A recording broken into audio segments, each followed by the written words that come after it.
You're live. Okay, you might be live. I know the last boot talk was pretty long, and not too many people will have watched it yet, and all that usual kind of stuff. You're not have to try and watch it all at once. You can watch it in chunks, but this 57-second duration is not quite the length of chunk I had in mind. So I'll do this video anyway, and if it's shorter, maybe people will watch it, and maybe that will make them want to watch the longer one. Who knows?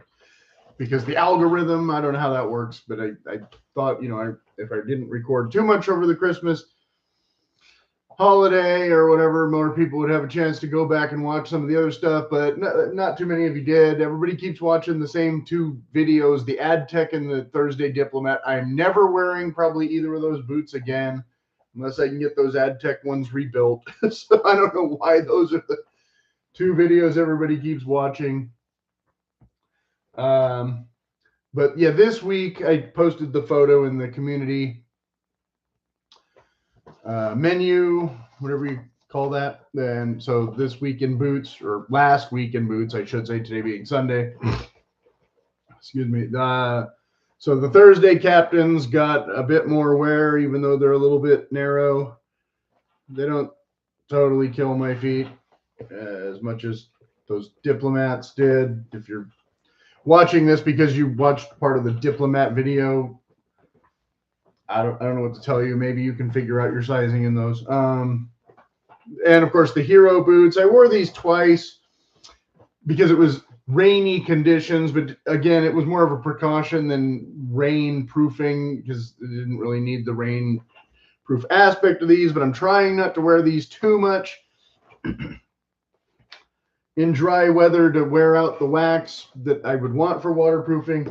But at the same time, again, it's more of a precaution than a necessity because I already have several pairs of waterproof, actual membrane lined waterproof boots, like these Keen ones and those Wolverine ones and the LL Bean ones and the other Keen ones and now the other Wolverine ones.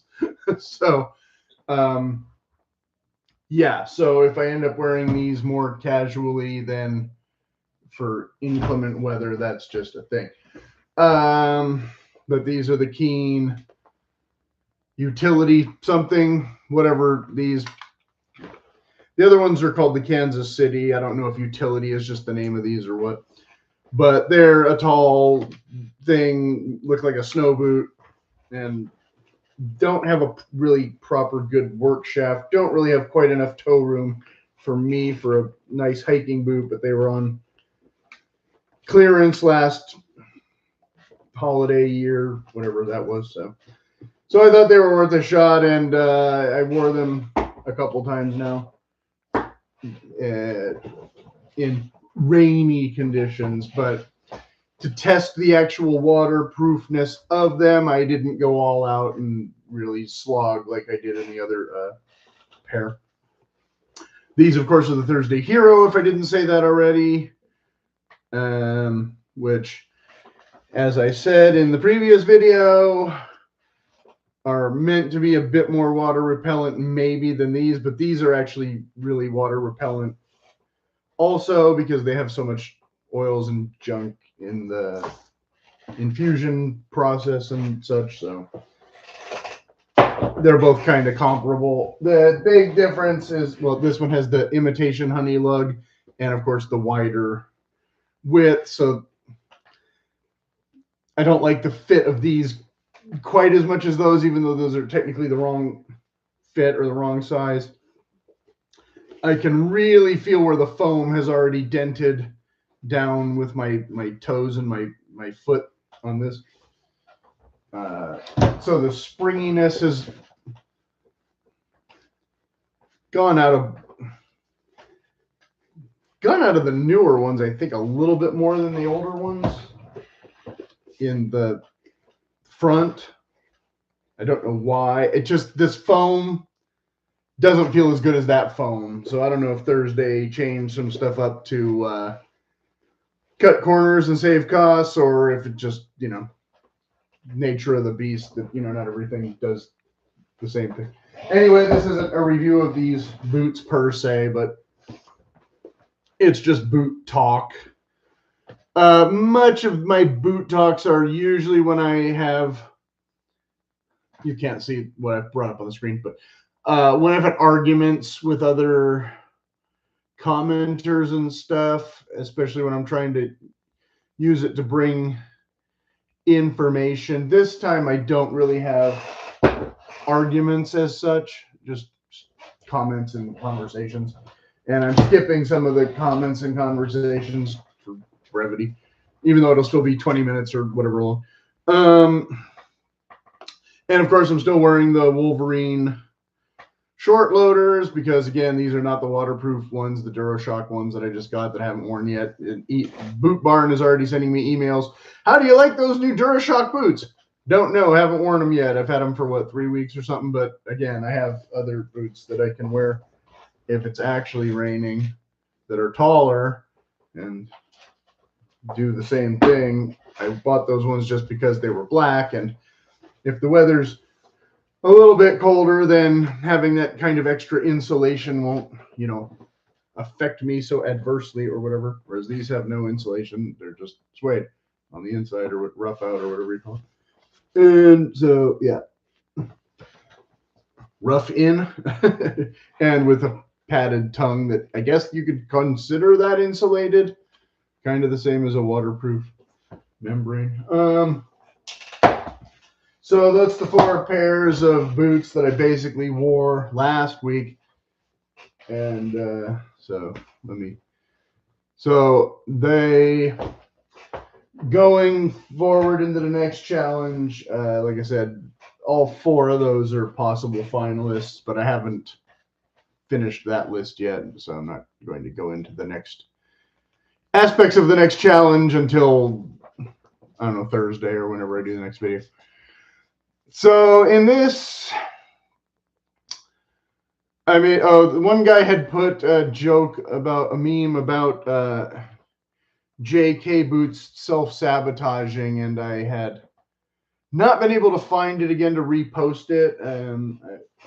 I didn't bring in the pair. I have the one pair of JK boots that I was going to probably include in that next challenge, but most likely you will wear those as often as possible.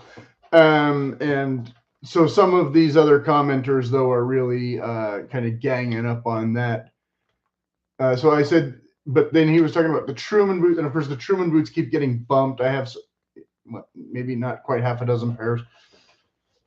And same as these, they're all a little bit narrow on me. So they're not the wrong size per se, but they're the wrong fit to really comfortably. But I think they would just need a little bit more break-in than these to maybe stretch the leather a little because it is thicker leather. So a couple of those pairs I might dust off and try to really give them a more fair shake. But like for hiking, no, there's just not enough toe room, same as the Keen ones. So I had joked the Truman guy should go work for JK, and he did not reply yet with a laugh or anything. And I don't know if that was his meme, but I thought it was his meme. But he was talking about Oak Street, and I didn't bring in the Oak Street ones that I just got either. That was just real recent. I usually like to be able to tell you all which numbers, but it wasn't that long ago.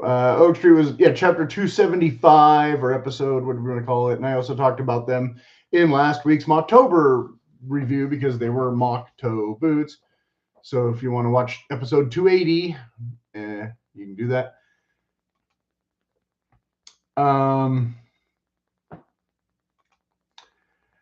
So I said, and I had tried on a pair of Oak Street last year or the year before that were too small, and I had returned them, and I had not bought a new pair yet because they were basically similar to this, that I already have like a couple pairs of these that I need to wear through first or sell them off when I feel like I've got my money's worth out of them or whatever. These I have barely gotten my money's worth out of. I had them for a couple of years now. These are a 2022 model, I think, edition. So they've changed the last and all that kind of thing since, and I got a pair of those now too. So, and those were on sale or whatever. So spending $300 extra for boots didn't seem necessary when I already had a pair for 180 or whatever it was. Anyway, I think I mostly like what I see coming from Oak Street, but apparently it's subcontracted. Then I did not know that. I had apparently there's some controversy going on about if they're assembled in USA, not made in USA or whatever. I don't know. I didn't look on the website and see all the stuff that they were talking about. So in that previous video, episode 275 or whatever, I think I just said they're made in USA, and nobody's heaped on in the comments saying, you're wrong. And I would have just said, I don't know, good on you for knowing more than me. They're still the quality that they are. So either you think they're worth the price or you don't. I guess I can't give them too much credit for them making, the things, the mock toes that I got last month. I don't know what to look for. Like I said, on their webpage, is it somewhere that I didn't click, perhaps, or maybe they added that after I had already bought those sale boots. Like I said, I just go by price and style and fit. Again, they fit, whereas some of their competitors did not have my size. And they are one of the few brands, love them or lump them, that carries some smaller sizes for boots, because some of these other lauded brands like Parkhurst and who's the other one that everybody's been going on and on about? I forget. It's not Grant Stone, because I have Grant Stone boots, but there's another company, I forget the name. And yeah.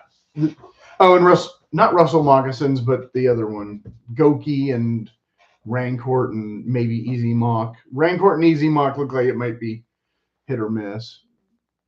Russell, I think, has my size, but they cost too much. Okay. Okay, so jumping around, because like I said, I'm just doing little things here, not necessarily arguments. Let's go to Loake first, and then we'll come back to Rose Anvil. So Loake boots, I was looking at somebody, it was not one of the usual things. It was a cobbler video instead of a unboxing review kind of thing. And so he had said, Clive, Loakes claims to be a quality shoe manufacturer, but here we see that their material selection has failed. How much extra would a leather midsole and a quality outer sole have cost extra in the manufacture of these 275-pound boots? 275 pounds is maybe 350 US, maybe 400, somewhere in there ish. So more than these, more like a Grant Stone price. I don't have any higher quality Grant Stone type of boots and such in here, but they're still more expensive than the Thursday made in USA ones. Okay. You can bet that it would not have been more than £5 just for the extra material, as the labor is already accounted for. I suspect that no one buying a 275-pound pair of boots will notice the extra, except for the increase in quality. Seeing the boots destroyed by cheap materials when you are claiming a quality product is bad business. The damage to the reputation would be greater than the £5 saved on materials. And my reply, I have heard Loake has a more budget and more premium line for footwear, so I'm not sure which one this would be. Did I mention that here? Yeah, okay. Patience, I'll get to, and he replied, these boots are priced around $275 on the open market. That to me puts these in upper mid-range price bracket. So wherever they're kind of listing their bracket. Again, more than a pair, work boots like this was like $100, I don't know. And this was like 120, but I got the Keen ones on sale again in clearance, so they were probably originally more, but definitely both less expensive than that. And again, these are $199 still. But an expensive shoe. When I first bought Loake shoes, I thought they thought they were kind of expensive. But there's actually that's actually kind of the bottom of where the next price bracket begins or whatever. Upper mid-range price bracket, upper mid-range. So lower, upper middle, like again, they're positioned around the same price as other stylish shoes, Allen Edmonds and whoever, Grant Stone, and yeah, but they're less, according to him, a little less quality than maybe some of those. So he goes on, until recently, we had a local store that specialized in Loakes and IRC. Their pricing never exceeded 350 pounds, which would then be top of the range, which again, top of the mid range, I guess, before you're getting into just better shoes or more custom builds. I'm not sure. I'm not sure if IIRC is an initial for something or if that is a brand of boots. Let's see if IIRC shows up in the Yahoo search. IRRC meaning. If I recall correctly, there you go. So I don't know if he recalls correctly, and I hadn't really seen that term before, but somehow I knew that it was going to be one of those terms that I should have memorized, apparently. And if I recall, okay, yeah, I don't know what your local stores would have charged, but obviously any retailer will have an upcharge usually baked in the cost somewhere. Like when I got those other ones at Boot Barn, and they cost more than the Wolverines cost me, but they also had the waterproofing, and they were the only ones that came in my size, so I was like, okay, whatever. So my reply again, but so you say for sure that they're more premium line. They are also cutting corners now then. That's disappointing for sure. I have one pair of brown suede shoes, and this, I talked about this in the Scottish footwear video or something, or whatever it was called, and that is going to be way too far down in that menu for me to find now. If I go to the playlists, maybe I can locate it in a reasonable amount of time.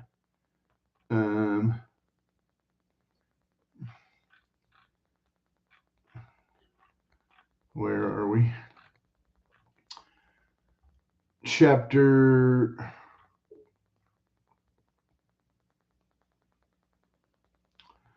34 and possibly another chapter. Wool hose. Okay, no. That might be the only. I thought I talked about footwear more than once before wingtip boots. Well, anyway, that chapter for sure. Might talk about the Loake shoes. Anyway, so I brought the Loake shoes in. See, there's the other. These boxes may have changed, but this is not the 1880 model or whatever it's called. I guess this is the Meh line, and then the 1880 line is the more premium line, but I don't have any of their boots. A couple years ago, I saw a pair I liked for about $400. In our money, here money, USA money, but I did not get them because I got the Thursday ones later instead. Although at the time I didn't know I was going to be getting the Thursday ones, but so these are actual Loake Oxford shoes. But why they're an Oxford in a casual leather rather than a derby, I don't know. But these are also similar to what you can get in our malls at like a place like J&M, Johnston and Murphy or whatever. Probably. Which again, as I talked about in that other video, I have to buy the inexpensive ones because their more premium line don't come in my size. So when you know, I see a guy like this or a video like Gentleman's Gazette saying never ever buy Johnson and Murphy shoes.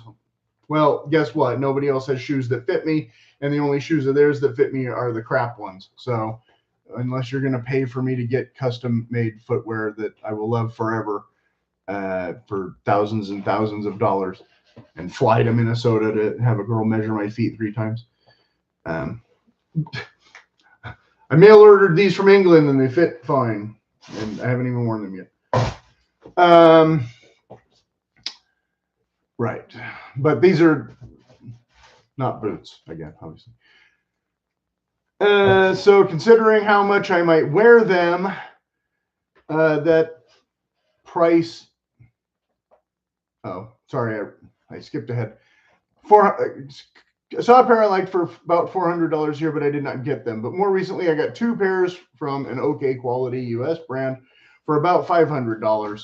So considering about how much I might wear them, that seemed reasonable enough. But in the back of my mind, I wonder if I should, you know, if I shall still get some Loake ones in the future as an upgrade, again, when I wear through those 2 Thursday wingtip ones. Should I get the Loake ones and consider them an upgrade? I don't know, maybe.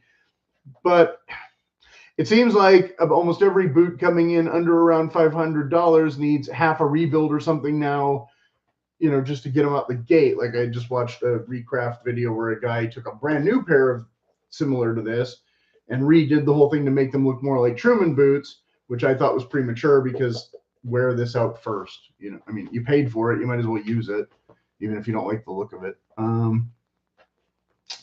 And your boot will just be more broken in and look more ruggedy when you add your new leather heel stack and whatever anyway.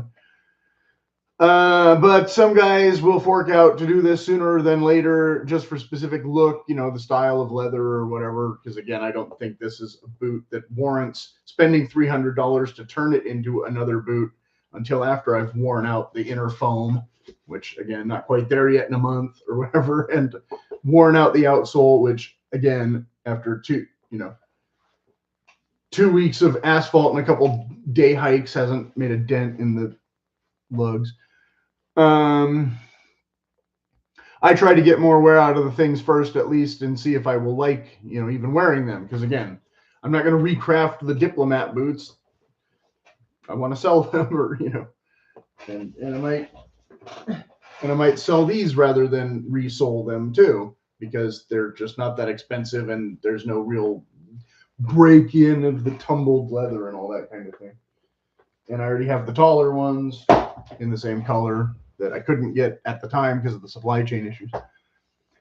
So then some other guy came in and said, Loake quality is much worse than it used to be, and they've moved production to India. Well, of course, now we know from other bootology channels and whatnot that India is not quite the same stigma as some other, you know, companies and countries, though. It's India has made footwear for the British Empire for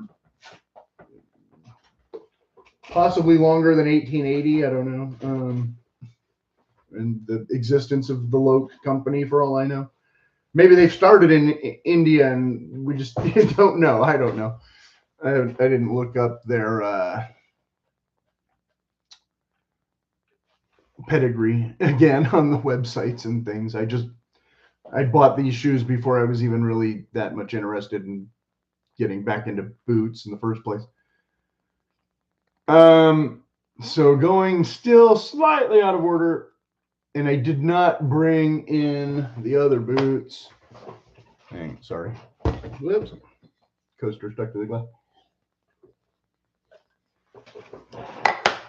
Happens from time to time.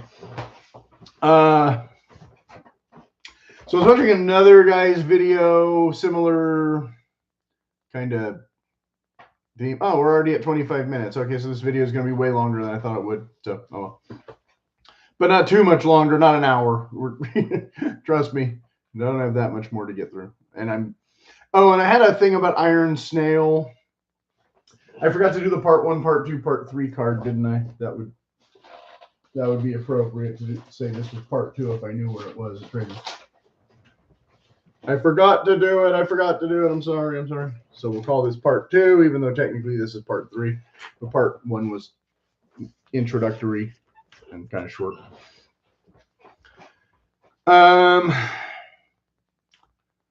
So this was a different.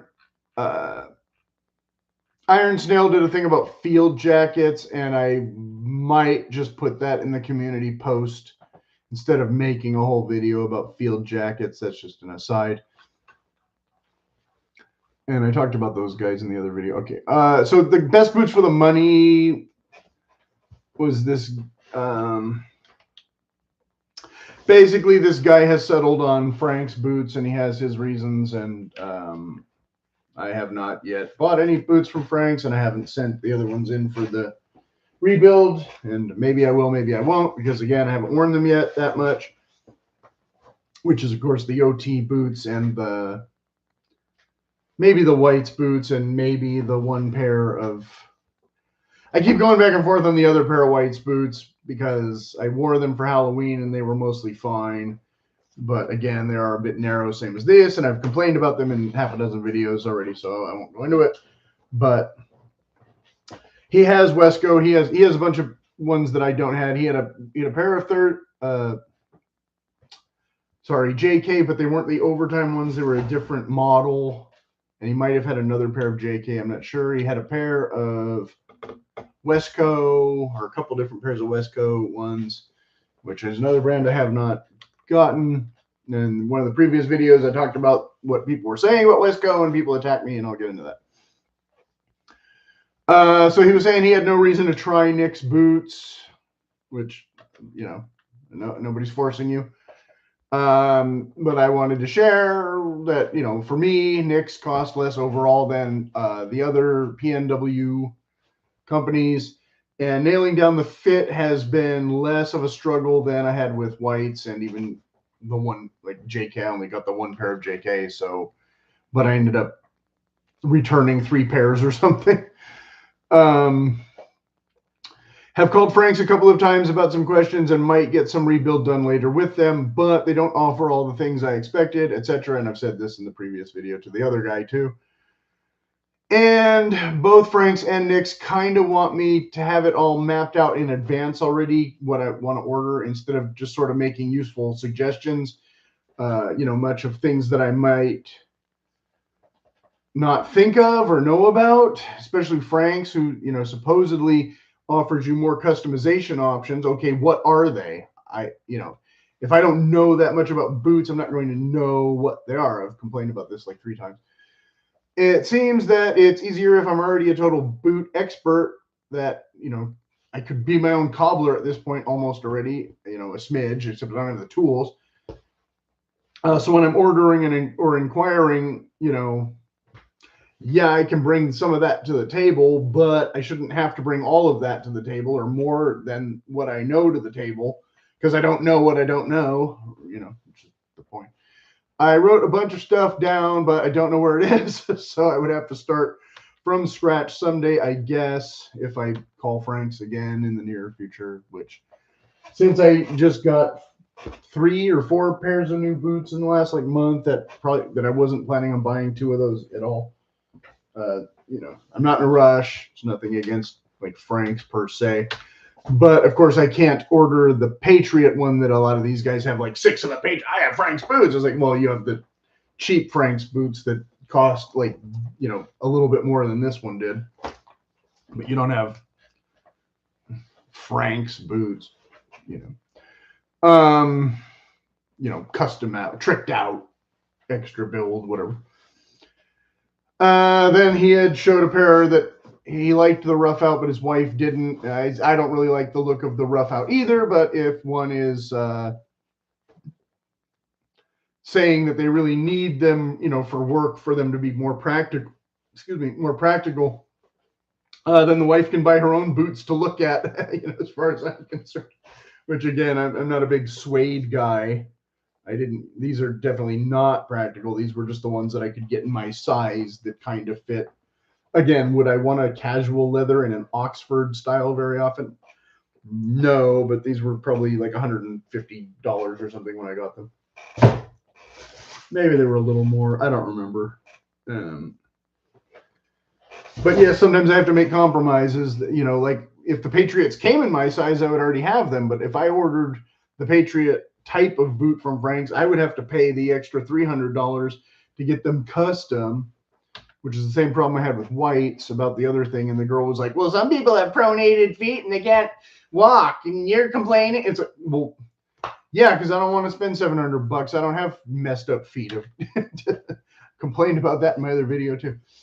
Memories. Okay, so I guess I've heard the most quality control issues about JK and Wesco, but some guys get annoyed if I mention this. So we'll see if they heap on in the comments, even though I'm barely saying anything about either of those companies right now. I don't know if I can handle the Wesco lead time, which is currently at like 2 years almost or something. Nick's lead time about doubled this year for sure, and then I got to complain about the rebuild time because it wasn't technically a rebuild, it was a reorder instead of a rebuild, so some extra time got tacked on to my actual time, however that worked out. So episode 277, I finally showed off those 2 weeks ago, but I have not worn them yet. It's been 2 weeks. I didn't think it had been quite that long. So maybe after I finish this video, I'll finally lace them up, but probably not. I don't know what to tell you. Not the point. Anyway, so then he came back with Weston K, Rose Anvil, which we'll be talking about in a minute.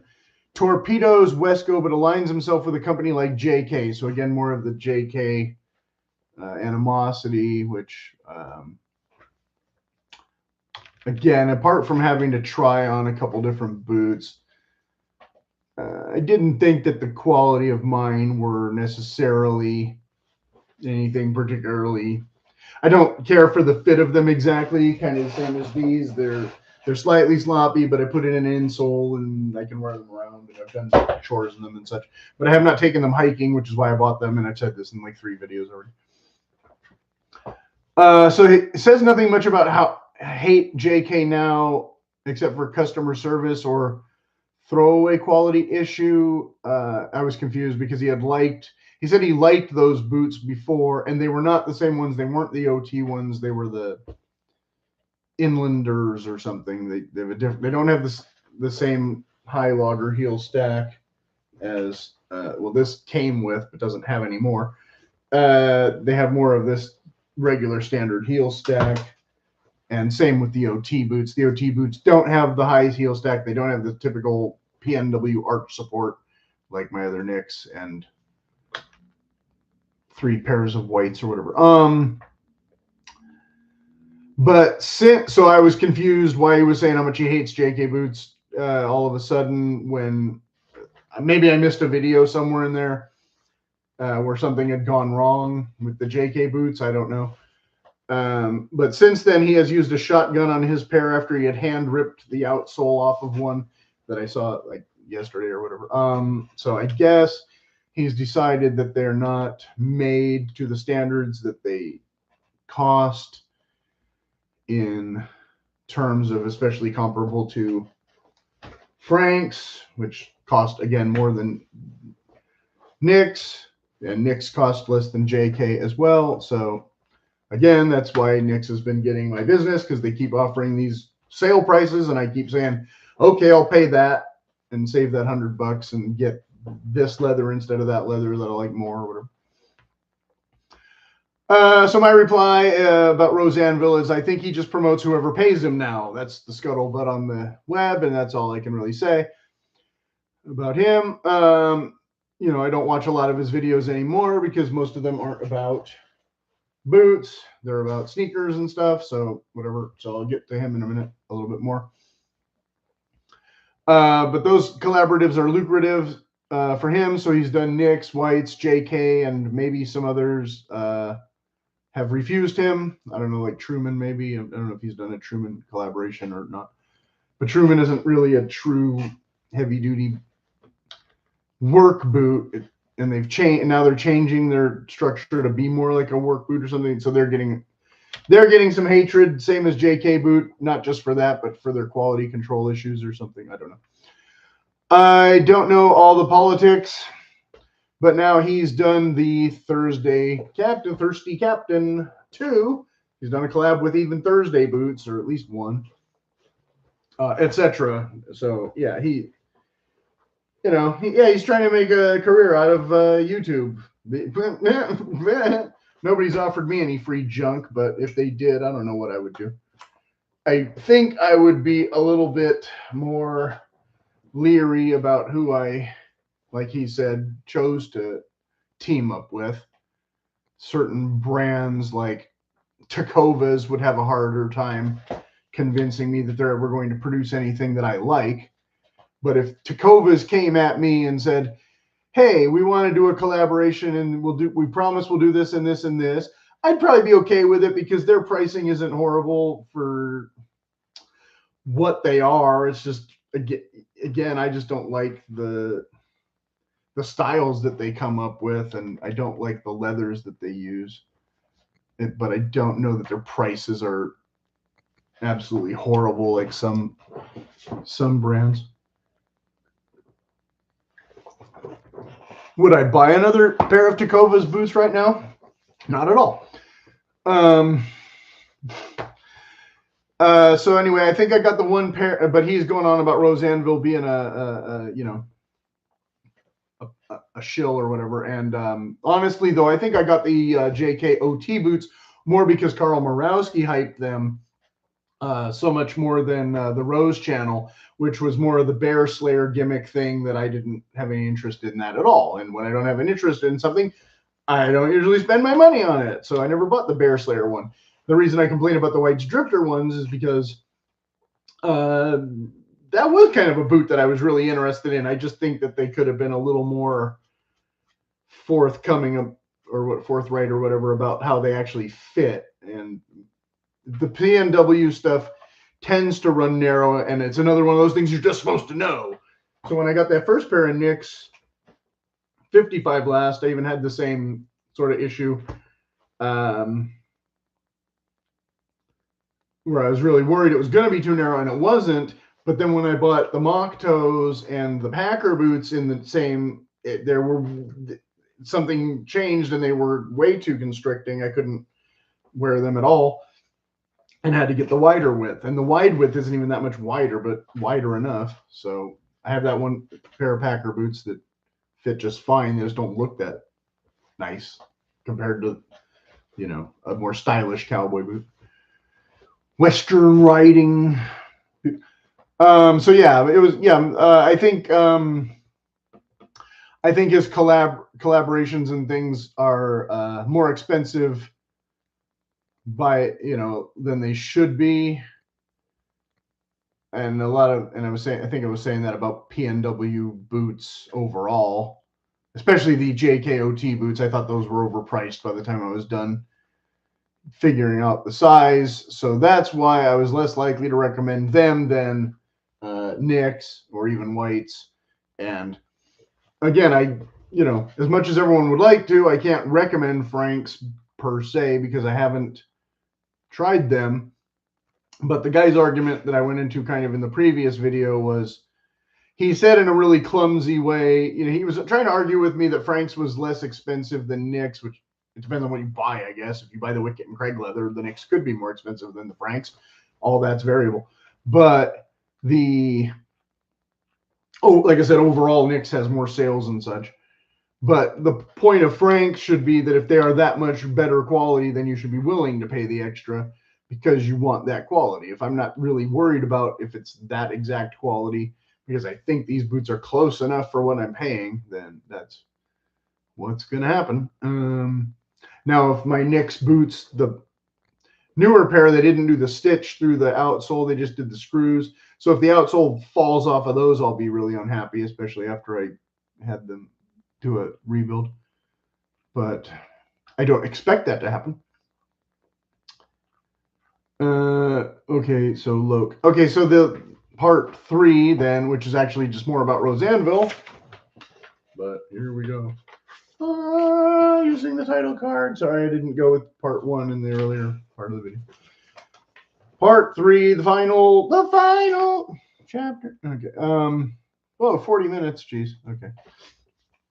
Well, this part's a lot shorter than you'd think. But anyway, his joke video, the recent Rose Anvil 2, not the regular channel, but the ancillary channel or whatever. The ND1 joke Christmas video where he had the nephew in the hot seat. And of course, the kid didn't bring his stage persona or whatever. He's just there like, Dad told me to do this, so I'm doing it. But so yes, I will finally see they're going to cut in half what's inside the Carolina Elm model, that which I have not worn in a few months now, or most of the year, whenever it was. But he hasn't modified them in the exact same way as here yet, which I had done this and removed the lugs, which I've showed this in a couple of videos.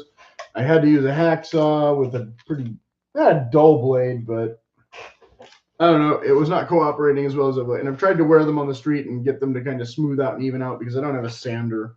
And for the most part, they wear. I haven't noticed any issues walking in them, like people saying, oh, you're going to, without that drop and the heel being, it's like, no, because these don't have any arch support. They're just flat. But so, yeah, the joke was that they had added they had sawed off a little bit higher up and added a heel stack and then put the logger heel back on instead of just shortening it up like I did. And they had put a lineman patch on the inside and gave it a little two-tone look and a little extra rigidity and extra support. So I had not modified the same exact way as here. If I remove much more from the heel, though, apparently I hit voids in here. I find these boots have less arch support than other models to go along with the taller heel stack, but one can remove the lugs before applying a layer of leather. I had gotten these extra arch support things to put in here. They're not that comfortable while I'm wearing them, but then when I take them off, my feet hurt a little bit less, but I've still not been wearing them. I don't know, because I've been trying to wear these other boots, but of course I can't fit that arch in something like this. There's not enough room. Whereas this one, the boot was always a little too big on me and kind of sloppy, so I was putting in other insoles anyway to try and tighten them up, same as the OTJK boots, which the insole from this ended up in that or something, whatever it was. So yeah, you can remove the lugs before, but you know, don't go too far. You'll run out of rubber, literally. I'm not sure how much you could get for those used on eBay. My joke. The whole video was giving a smidge of vintage Sesame Street. If you know, you know. You know. Gen X will remember some of the characters they Jimmy Hoffa away and replaced them with Elmos and other things. So what's inside of these when you cut them in half? Yeah, pretty much nothing. A layer of foam. And I think the Goodyear welt he said was legit, but I think it's a plastic welt. I'm not sure if that's what's considered a storm welt. Perhaps. Is that the whole joke? Yeah, I think that's the whole joke.